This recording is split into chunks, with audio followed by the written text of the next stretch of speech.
eye Adom Trotro. Na betu dwa se mpempi no se koba soba ne be mahie mu na sa koda pia koda no buwan ma na wo yarefo kakra se bi mu fanche bohu ana be man de ti adom wo se yarefo de na nyame ba na be ya adesoa amama ne nkwantie ne prince owusu wo is the gone bi so manfo bi se koba soba ne be mahie ne ko wie se yi a wo se be man ne jai eto oba ne nkwaso na prince wo te men kan so mu e manfo se se wa kwa ba beto Adom Trotro ene etwegumu life ewo American House ene asembisa ye bisa ne se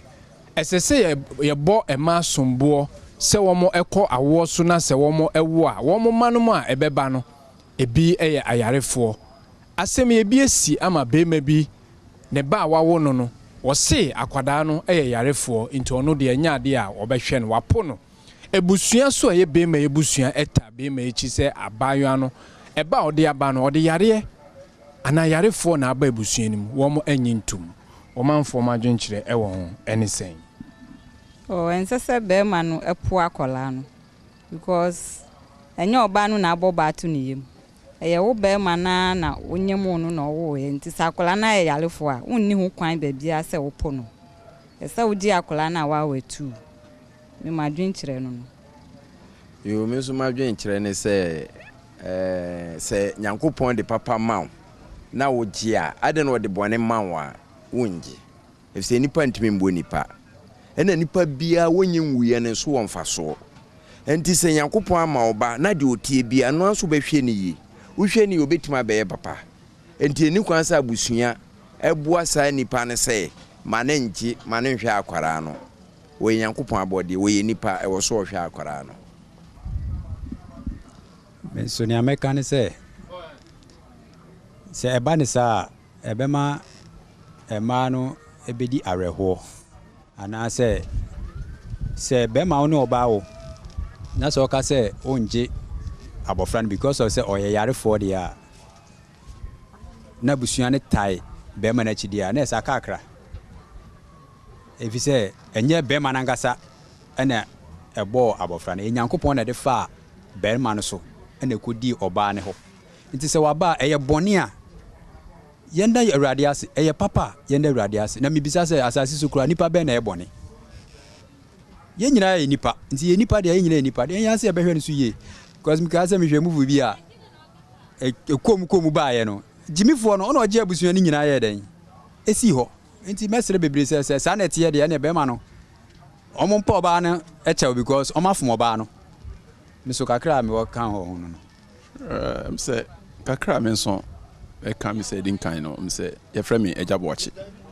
na kakra me kan fa adwenhira ka me kan fa ehyiwe no ho ne se mse se de me nua be me din kan kan ye no sa pepepe wo hwa mse ewiase no nye nipa na bonipa nyame na bonipa and oba ne be man so nhie mu no so no enyo bebre ne koso ansa na oba ne be ma be hie mu se ye hia se ye pe eba no enyo bebre eba between oba ne be man no between oba se oba no krampo na bia na sebio Mr. Kakra, e bia na bone kakra bi ena na mo so ma sa even compache de bi se ba abonten eno no ye one and secondly so bi na say be ma no so bia na otu na mo bi ana mo na otu ye no ena bia achede bi se aba na kwem ni nyina nkamfu ya no ye ntontwene esan se de nipa guna asase susu bia no onya eho aketua na se ye ni oba ne be mehia na se awo oba de a megiri se na etie bia no ye fa welcome yentontwene san se menua kan ye no wonnim ni abofra ne be wiase no ba be de aboa e bia na kra na bisu se we amotu ne se we yarefo yi enti se bi wo be ma mi de mapo no wo ba fa ne ko no e bia na abofra yi mfa so de o de be bre wo da achen krampo no e be chen bibi enti no ne mesere ne se busuafo no nhwe na ye ni ye mra na adwebre mra atinsa ko abofra no be ma no nja abofra no won hwa abofra no na asumdwie no entodin se ne be ya ye beba na asumdwie bitima be fie enti busuafo kakra adwenche e bitima kakra fa ho eno no em se nya sem bia e de e be ma na se de se wo chi abofra no hwa abofra no se e ono na odi no kan oba no na wo ba ye na wo na chire no so no ne ba mu nie ne ba mu no as we say spiritually no esunsumu how be and aye honamu how be no one knows, only God knows, but omo accept it no mo entanki nyankopon na nyame ase sanse nyame na chire to me Asembise biem ni se ede ben na be ma oba ekowo a akwada no ebe yarefo.